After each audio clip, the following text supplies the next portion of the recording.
Hey guys, today I made a recipe that was so easy and yet it's so delicious that it's so easy I didn't even have time to film it as I was making it.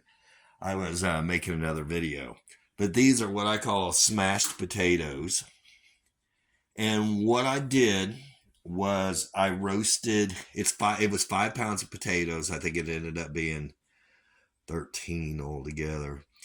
Anyway, 5 pounds of potatoes, and I let them soak in the sink for, I don't know, a half hour or so just to get all the crud off of them. And then I put them in my pasta pot here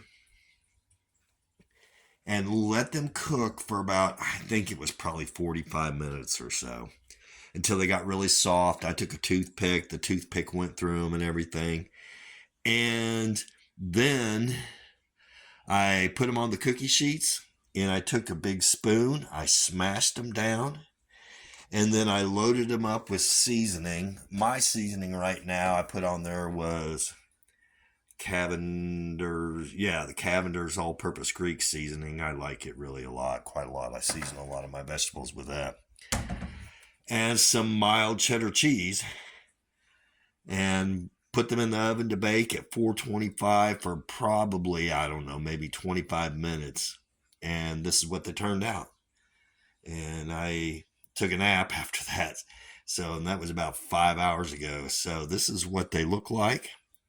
I'm going to pack them up in aluminum foil and freeze them and have them at a later date. Anyway, this is that. Okay, I have to say, after eating a couple of them, they're good, delicious as they are. Next time, I'll probably eat them like with some buttermilk ranch dressing and maybe some butter or something like that, as a topping on it.